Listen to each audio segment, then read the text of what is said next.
I've always been a believer of Detroit. I've never left Detroit.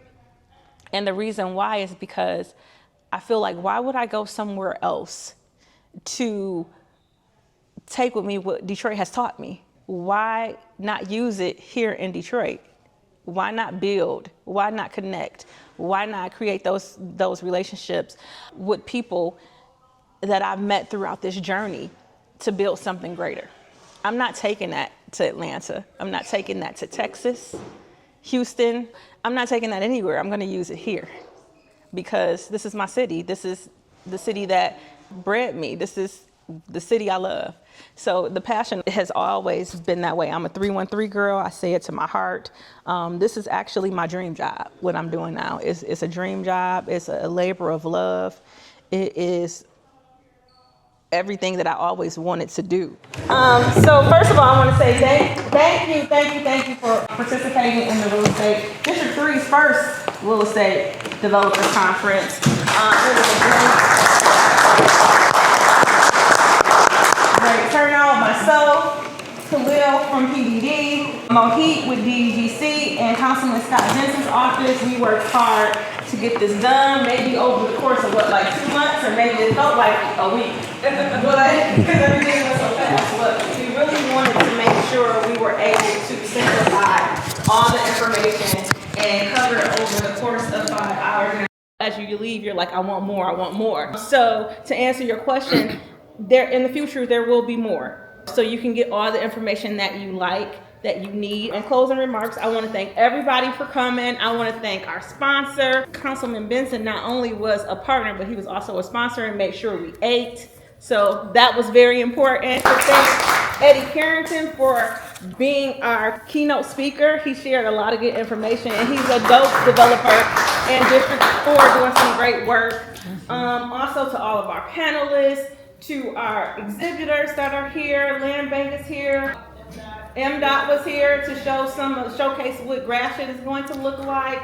Black leaders of Detroit out there that has a good developer loan, I think they have to share. So yeah, interest free to go. So definitely go talk to them because we all need money, right? Little Justin Kempson for allowing us to use the FREC. Fifth Third Bank for being our SNF in our areas. SNF is Strategic Neighborhood Fund. Okay? So thank you to Fifth Third Bank. Now just network, check out the exhibit hall, or you guys can go home, leave, grab some dinner, maybe a drink, I don't know. It's Friday, happy Friday. Have a good evening, and thank you for coming out. I ain't gonna hold you up for too much longer. Okay. Now. I know you're busy. I'm right here, Khalil. So my name is Kenzie Currant. I am the Deputy District Manager with the Department of Neighborhoods in District 3. What we do is work with the residents as far as block clubs, community associations to fight blight, in which there's so many different layers to blight. However, we help to beautify the community, keep it clean, make those connections. There's so many layers. We're really like octopus. We do some of everything, a jack of all trades, but our main number one focus is fighting blight in the city of Detroit. You guys have done a pretty good job bringing District 3 up to standard and some. Mm-hmm. But even in 2025, what type of challenges are you still consistently having when it comes to blight? I think people have a different eye for what blight looks like. When they say beauty is to the eye of the beholder, or what that looks like. So blight means so many different things. Blight can be your garbage dumpster being on the curb for longer than a day. You know what I'm saying? That's blight. Blight can be not shoveling your snow in the wintertime. We've come a long way here in District 3 in cleaning up a lot of our neighborhoods, but I think what lacks the most is the education piece, the communication piece of who you need to get in contact with. Where do I go? So what I always like to do when I speak to a resident for their first time in meeting me, and sometimes their first time in meeting me may not be a good conversation at first, but my number one thing I like to say to them is I understand. I listen to them, I understand. Here's what I can help you with today. Here's what I can help you with today. I try to educate them on what the process is and then navigate them through the next steps of where they need to go. So yes, do Have we done a great job with cleaning the city, keeping the city clean, working within District 3? Yes, but we still have some ways to go as it relates to our neighborhoods. Absolutely. And speaking of education, can you talk a little bit about where we're at today and what has just transpired, which was really, really inspirational and a really, really good event that you spearheaded for your community? Okay, so oftentimes, and I don't like to say this, but these are things you hear, right, from your residents. District 3 can sometimes be the district that has been forgotten about as far as development, as far as building homes, things of that sort. So it was always a goal for me, is I'm a big visionary, and how can I fix it? How can I educate? How can I bring people together? So what my goal was to host the District 3 Real Estate Developers Conference was let's highlight some of the areas. Let's bring them into District 3. Let's highlight the great areas of District 3. District 3 is, all the areas of District 3 are great, but let's highlight some areas. Let's educate residents and developers and small business owners on the steps, the tools, the time, and the training that they need. That if I have a small business on the west side and I want to bring it to the east side, here are my steps that I need to take. If there's a developer who is eyeing this vacant building, here's the steps I need to follow. This is the information I need so I can be able to develop in that area that I'd like to develop. We hear people say, we want a Livernois or East Ward. And some of the areas I just said, like Van Dyke is historic. Gratiot is historic. Conant. We have so many historic areas in District 3. It's like, why not start here? We need an anchor. And what's that anchor going to be? What would you think an anchor should be and or could be, right? What could be for D3? I always share this story. An anchor can be something as simple as a dentist office on the corner. It could be a convenience store. It can be a grocery market, because whomever that is, it's also what they put into it as well. I always refer to Michigan Avenue in Corktown. Yeah. Slo's Barbecue. Slo's Barbecue was one of the only businesses, and I don't want to cut out Nemo's, because Nemo's was there forever since the Tiger Stadium was demolished, things of that sort, and all the changes that happened. But for a long time, Slo's Barbecue was on that strip. Mm-hmm. And when you see it now, it's like, he was an anchor, and I don't know what role he maybe played into other people coming into that area, but he stayed and he never left. Absolutely. You know what I'm saying? And which opened up the ability, because people love Slo's. Yep. I'm gonna come to Slo's to eat barbecue. You never know who you get in, and somebody saw some potential. People saw potential, or investors or small business owners saw potential in that corridor. So I always like to refer it to that story. Also, you have Livernois. You have Rufus Bartell, who was Simply Casual right on that corner of Livernois and Otter Drive for years. Now you see what it's grown to. I can go for streets and streets, 6 Mile, East Warren, Dexter.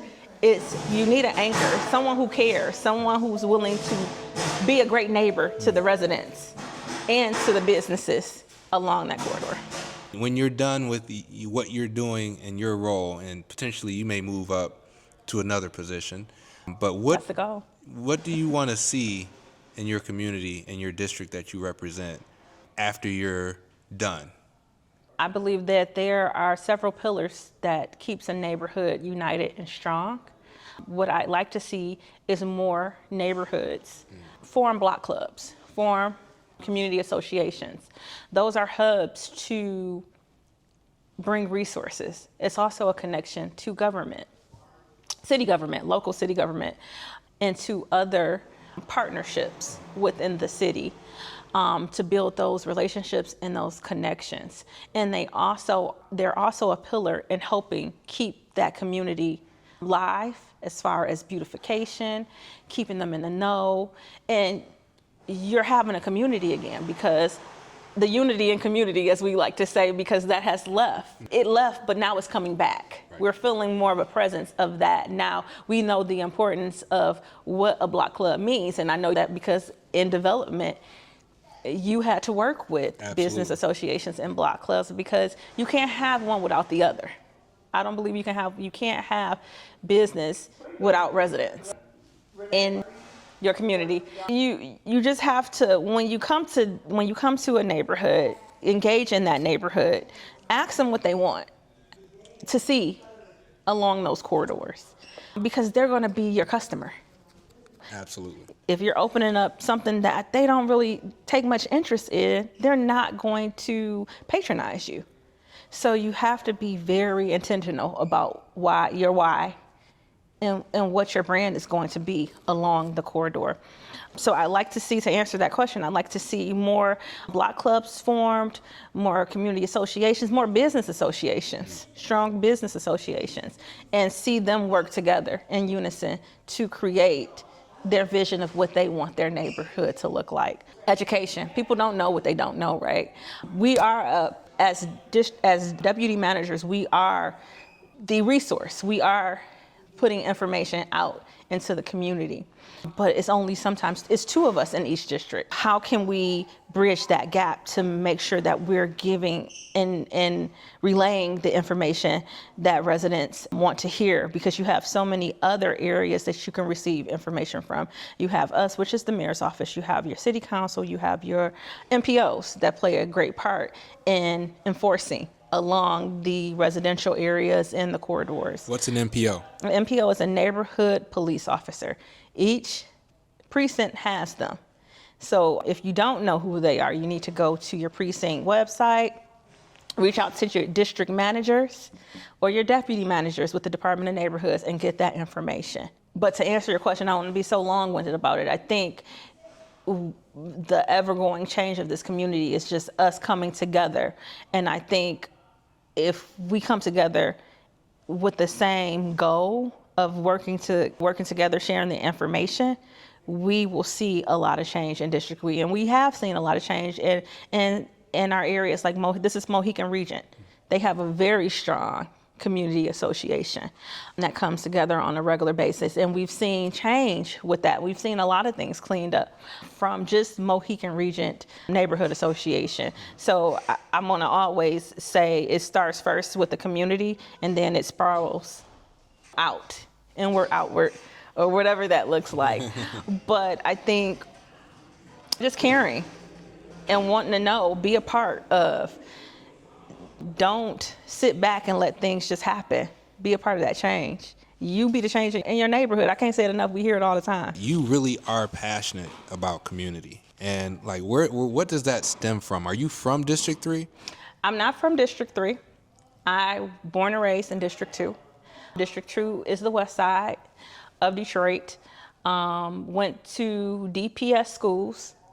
Always. I'm a PAL kid. Grew up PAL, cheered for PAL. I worked for PAL after high school. After I graduated from high school, I went to Mumford High School, Mumford Mustangs, best school on the west side. Then I didn't go to college after high school. Laugh with other people because this is my real story. I partied and I worked. I was a spoiled kid. I still live with my parents. I had a 9 to 5. I was the program coordinator at PAL, and I did my job and I hung out with my friends. But I always stayed connected through volunteering, through working in nonprofit for a good chunk of my younger life. I'm still young, but in my 20s and my 30s, I did a lot of work in nonprofit. I've always been a believer of Detroit. I've never left Detroit. And the reason why is because I feel like, why would I go somewhere else to take with me what Detroit has taught me? Why not use it here in Detroit? Why not build? Why not connect? Why not create those relationships with people that I've met throughout this journey to build something greater? I'm not taking that to Atlanta. I'm not taking that to Texas, Houston.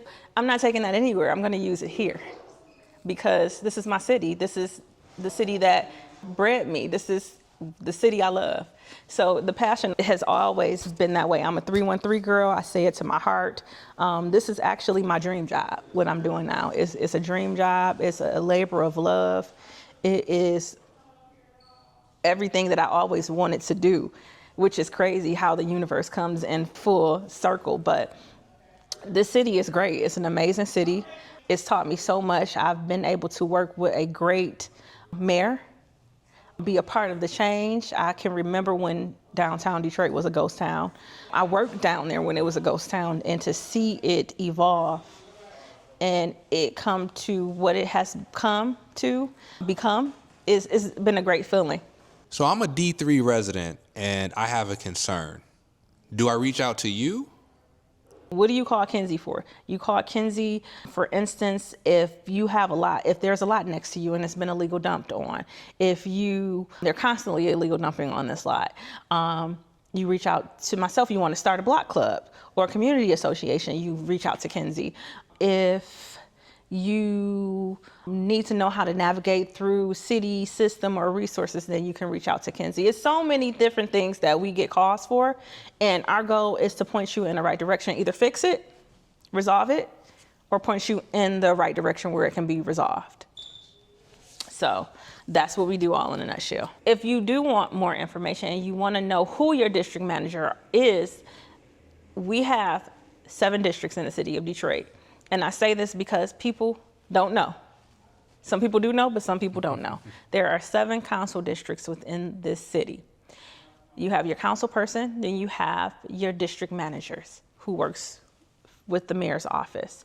You have 2 district managers. You have your district manager and your deputy district manager. We handle all things Blight. If you're not sure of what your district is, you can always go on to the City of Detroit website. You can go to Parcel Viewer, and that lets you what district that you live in. You can also go to the Department of Neighborhoods website to see who your district manager is and your deputy district manager. We host Doncast every Monday. Doncast is a virtual community meeting that we hold weekly. If you want to know when your district's community meeting is, go to the Department of Neighborhoods website. And that is the departmentofneighborhoods.org or City of Detroit website, detroitmi.gov. And you can always search District 1 through 7, pretty much, and our page comes up. If you want to receive more information, you can subscribe to receive newsletters. All you have to do is scroll down to the bottom of the page, put your phone number in or your email address in, and you can elect to receive any information across the city of Detroit. It just does not have to be District 3. It can be just overall city information, and you will get updated newsletters on when everything is that is going on in the city. So I highly encourage you to do that. Subscribe to receive information. You got to receive the information first. We have to import impact, period. Also, if you want to report illegal dumping, if you want to report a pothole, if you want to report abandoned vehicle, please download Improve Detroit app. Improve Detroit app is an app that we use on a regular basis. And the great part about Improve Detroit app is you can download it on your phone. You can take a picture of the illegal dumping that you see. And once you do that, it prompts you to answer 3 questions, 3 simple questions. You upload it and it goes directly to the city site, to that city department that it needs to go to.